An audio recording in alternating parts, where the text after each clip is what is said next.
Dear student, dear friends, तो आज हम यूपी टेट और अदर कॉम्पिटिटिव एग्जाम का लेक्चर नंबर 2 स्टार्ट करते हैं।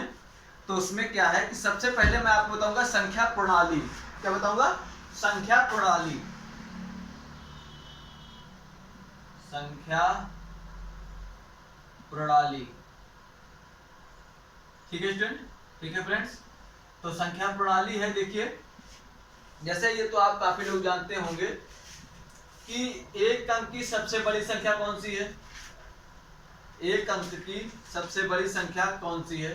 लिखिए, एक अंक की सबसे बड़ी संख्या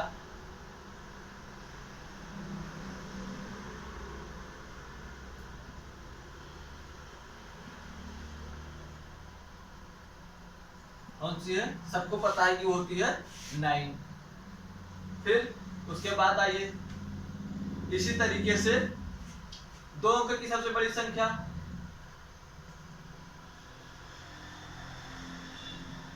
दो अंक की सबसे बड़ी संख्या हो जाएगी आपकी 9, और फिर एक 9 मतलब 99। फिर देखिए ऐसे जब भी नोट करके आप लिख लीजिए, जब भी ऐसे आप नोट बना के लिख लेंगे, जब भी हमें किसी अंक की सबसे बड़ी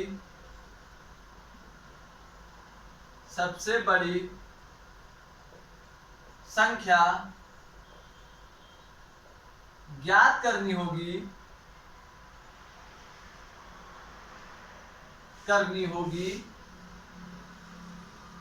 हम उस अंक के बराबर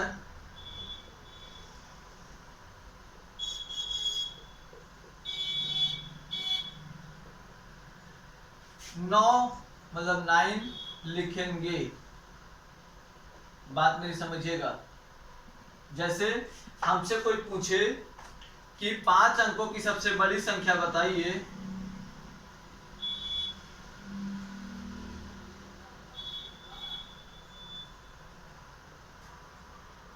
सबसे बड़ी संख्या बताइए,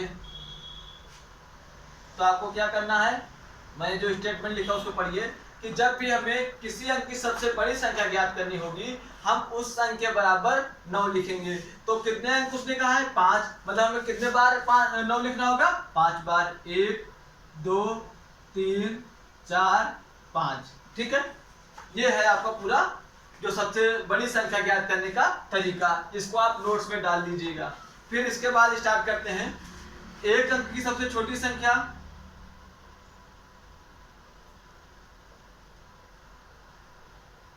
सबसे छोटी संख्या, एक अंक की सबसे छोटी संख्या सबको पता होगी। बहुत लोग कहेंगे सर जीरो। अरे जीरो होएगी नहीं भैया, किसी भी अंक के पहले, जैसे ये मान लीजिए ये लिखा है 1, इसके पहले कितने भी जीरो लगा दो, इसकी वैल्यू कितनी रहेगी? 1 रहेगी। तो इसलिए सब एक अंक की सबसे छोटी संख्या जो होती है वो 1 होती है। ठीक है भाई। और फिर इसके बाद अगर हमें लिखनी है दो अंक की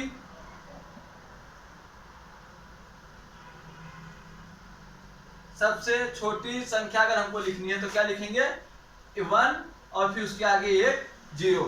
तो इसका भी आप वो लिख लीजिए, पहले इतना कॉपी कर लीजिए, फिर इसके आगे मैं आपको बताता हूं। आई थिंक आप ये कॉपी कर चुके होंगे यहां तक। मैं इसको रफ कर रहा हूं। इसका भी नोट लिख लीजिए कि जब सबसे छोटी संख्या ज्ञात करनी होगी तो आप क्या करेंगे। लिखिए, जब हमें किसी अंक की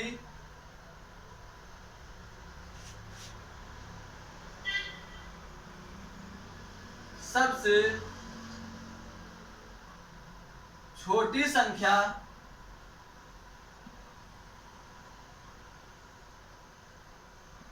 ज्ञात करनी होगी करनी होगी तो हम एक के बाद मतलब 1 लिखने के बाद उस अंक से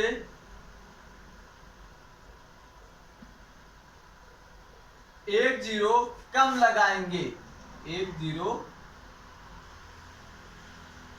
कम लगाएंगे।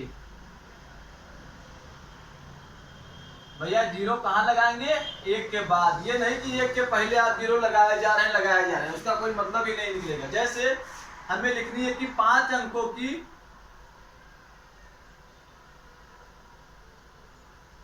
की सबसे छोटी संख्या लिखनी है हमको।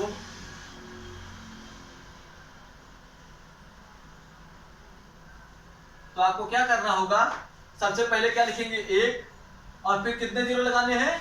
उस अंक से एक जीरो कम लगाएंगे। मतलब यहाँ पे 5 अंक है तो कितने जीरो लगाने हैं? 4। 1 2 3 4। ठीक है फ्रेंड्स, तो ये है आपका प्रोसीजर सबसे बड़ी संख्या निकालने का और सबसे छोटी संख्या निकालने का। ठीक है फ्रेंड्स। अच्छा, अब फिर देखिए, इसके बाद आप इसको कॉपी कर चुके होंगे, तो फिर देखिए रखवाता हूँ इसको।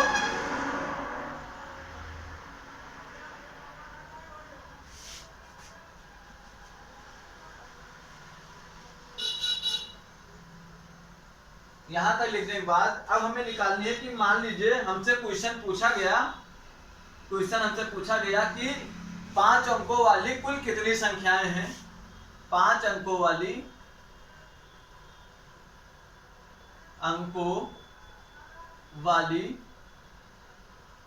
कुल कितनी संख्याएं हैं?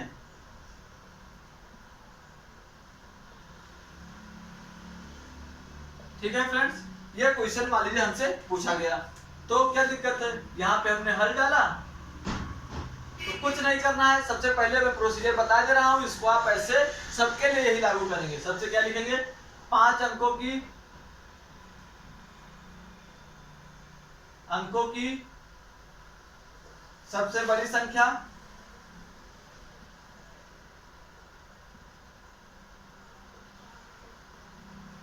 कितनी होगी? कितनी बार 9 लिखेंगे? 5 बार। 1 2 3 4 5। और फिर 4 अंकों की सबसे बड़ी संख्या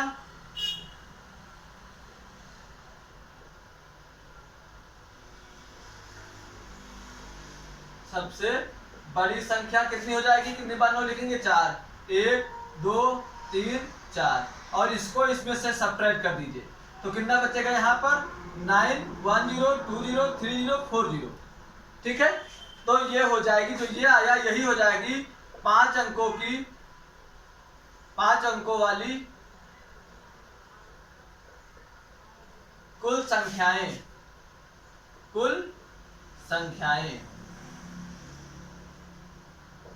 ठीक है, तो अब इसको आपने देखा ऐसे। अब मैं इसका भी प्रोसीजर कहिए तो लिख देता हूं। चलिए लिख दे रहा हूं मैं। यदि हमें किसी अंक की कुल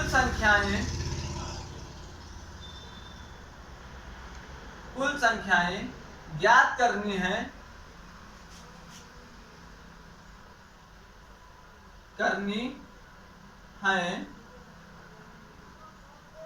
तो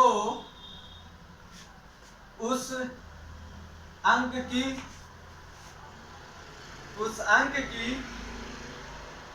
सबसे बड़ी संख्या में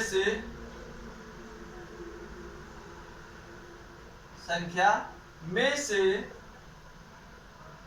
उससे एक अंक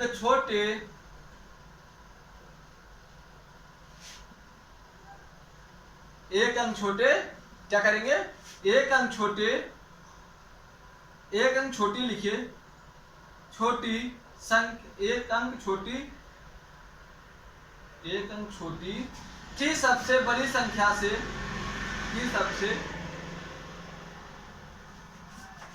बड़ी संख्या घटा देंगे। जैसा कि मैंने आपको यहाँ एग्जांपल में दे दिया है कि 5 अंक के पूछे कुल 5 अंक की कितनी संख्याएं होती हैं, तो 5 अंक की कुल संख्याएं 5 बार 9 लिखा हमने।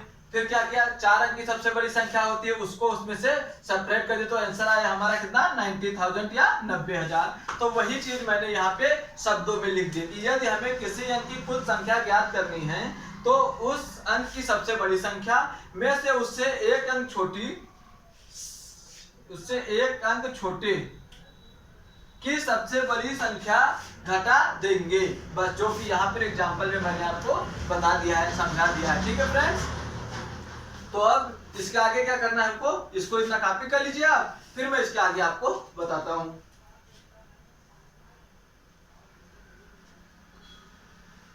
ठीक है, आप इसको कॉपी कर चुके होंगे तो मैं रख कर रहा हूं इसको। अब मैं बताऊंगा आपको रोमन नंबर्स। क्या? Roman numbers. ठीक है, वो भी इंपॉर्टेंट पार्ट है, कई बार एग्जाम में पूछा गया है। तो रोमन नंबर से स्टार्ट करते हैं अब हम। इसको भी कॉपी कर चुके होंगे आप।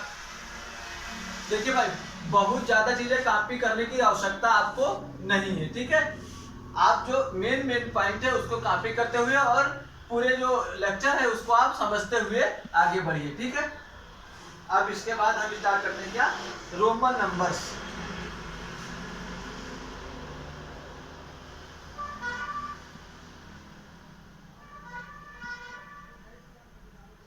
ठीक है, या इसको ले लीजिए रोमन गिनती।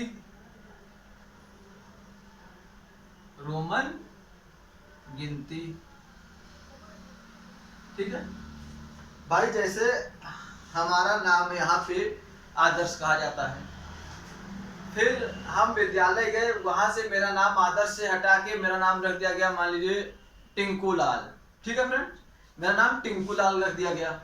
तो ऐसे है जैसे हम लोगों ने जो गिनती बनाई वो जब रोमन के यहाँ पहुंची तो उन्होंने कहा नहीं भैया, हम तुमको ऐसे नहीं कहेंगे, हमारा जो लिखने का तरीका होगा वो अलग होगा। जैसे हम यहाँ आदर्श हैं तो हमारा वहाँ टिंकू लाल लिखा गया, वैसे यहाँ पे जो 1 होगा उसको अलग, 2 होगा उसको अलग तरीके से रिप्रेजेंट किया जाता है। बस यही चीज है।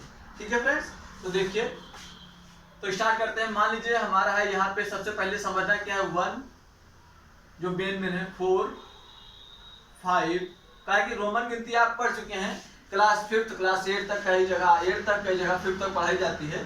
तो वहां तक मैं आपको बता दे रहा हूँ कि क्या क्या होता है, बहुत ज्यादा फोकस इस पे नहीं कर रहा हूँ, इतना बता दे रहा हूँ कि आपका एग्जाम इजिली बीट हो जाएगा। वो मतलब जो क्वेश्चन आएंगे उसको आप आसानी से कर लेंगे। 1 4 5, फिर उसके बाद 10।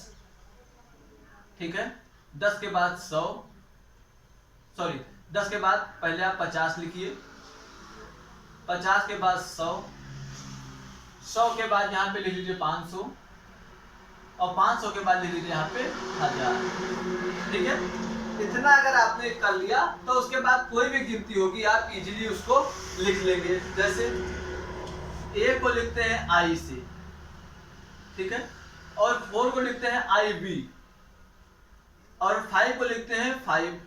तो जो ये 5 है और उसके लेफ्ट साइड अगर आप कोई भी गिनती लिखेंगे तो वो उससे कम हो जाएगी। तो 5 के बगल में मतलब लेफ्ट साइड में मैंने I लिखा तो मतलब ये 5 से 1 कम है, मतलब कितनी हो जाएगी, 4 हो जाएगी। 10 के लिए लिखते हैं X, ठीक है, और 50 के लिए लिखते हैं L, ठीक, 50 के लिए लिखते हैं क्या, L। फिर उसके बाद देखिए 50 के लिए L हो गया, 100 के लिए लिखते हैं C, 500 के लिए लिखते हैं D, और 1000 के लिए लिखते हैं M। ठीक है, यह इतना आपको लर्न होना चाहिए।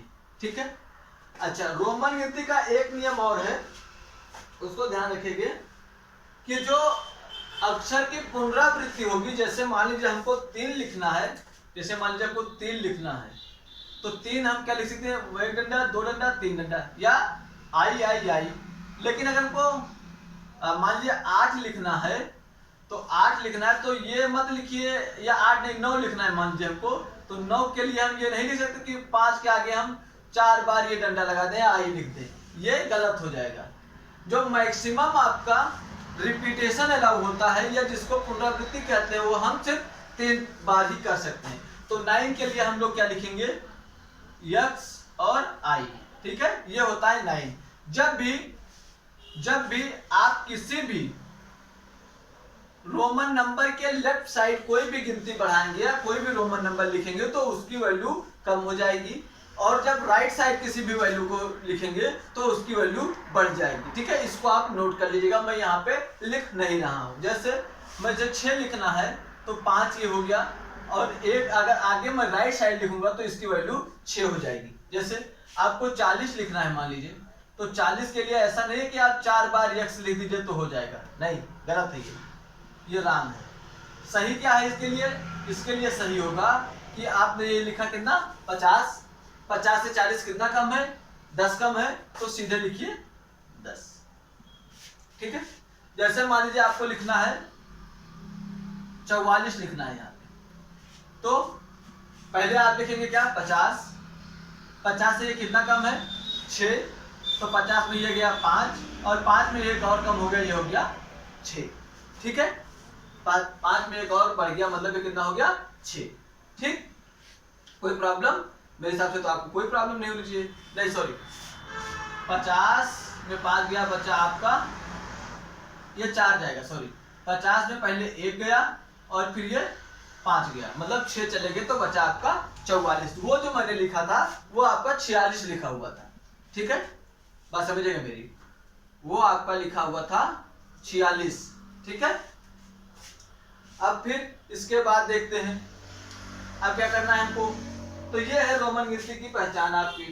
फिर मान लीजिए, हाँ, कई बार आपको रोमन नंबर में, जैसे मान लीजिए ये आपका रोमन नंबर लिखा है 10 और इसके ऊंचे कहीं भी बार लग जाएगा तो इसकी वैल्यू 1000 टाइम्स बढ़ जाएगी। जैसे ये हो गया 10 और 10 के ऊंचे अगर बार लग गया तो इसको 1000 से आप सीधा मल्टीप्लाई करेंगे, ठीक है, तो ये हो जाएगा 10,000, ठीक है।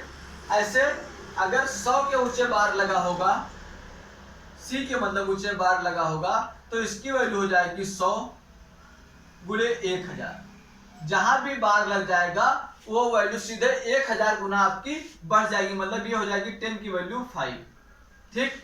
ऐसे यम के आगे अगर यम के ऊपर बार लग दिया जाए तो ये वैल्यू कितनी हो जाएगी आपकी 1000 गुणे 1000, 1000 गुणे 1000, तो ये कितनी हो जाएगी 10 की पावर 6, ठीक है। बस इतनी वैल्यू आपको पढ़नी है, इतनी वैल्यू आपको पढ़नी है, ठीक है। तो रोमन नंबर में क्या क्या सबसे पहले ध्यान रखना है कि कोई भी नंबर जो हम रोमन में लिखेंगे उसको हम 3 बार से ज्यादा नहीं लिख सकते हैं, सबसे पहली कंडीशन। दूसरी कंडीशन हमारी क्या होगी फ्रेंड? दूसरी कंडीशन हमारी होगी, दूसरी कंडीशन ये है कि जब हम किसी गिनती के राइट साइड कुछ लिखेंगे, राइट साइड को लिखेंगे तो उसकी वैल्यू बढ़ जाएगी, और लेफ्ट साइड जब कुछ लिखेंगे तो उसकी वैल्यू कम हो जाएगी, ठीक है। राइट साइड लिखेंगे तो उसकी वैल्यू बढ़ जाएगी, सेकंड बात, लेफ्ट साइड लिखेंगे तो उसकी वैल्यू कम हो जाएगी, थर्ड बात। और फोर्थ बात हम लोगों की क्या होगी कि जब भी किसी भी रोमन गिनती के ऊपर बार लगा हुआ होगा, ठीक है, रोमन गिनती के ऊपर बार लगा हुआ होगा तो उसकी वैल्यू कितनी 1000 टाइम्स बढ़ जाएगी। ये 4 बात आपको रोमन गिनती में ध्यान रखनी होगी, इससे ज्यादा आपसे कहीं कुछ नहीं पूछा जाएगा, ठीक है क्लास, ठीक है स्टूडेंट। तो ठीक है फ्रेंड्स, तो आप इतना समझ चुके होंगे, तो आई थिंक आज के लेक्चर के लिए इतना ही बहुत है। कल सबसे इंपॉर्टेंट लेक्चर मैं आपको दूंगा, वो होगा संख्याओं का योग। उसमें बहुत सारी चीजें बहुत ही इंपॉर्टेंट हैं, हर एग्जाम में आती हैं, उसको ना हम रोक सकते हैं ना आप रोक सकते हैं। कॉम्पिटिटिव के बेस से सबसे इंपॉर्टेंट टॉपिक जो संख्याओं में होगा वो कल होगा, ठीक है क्लास। तो क्लास, थैंक यू क्लास।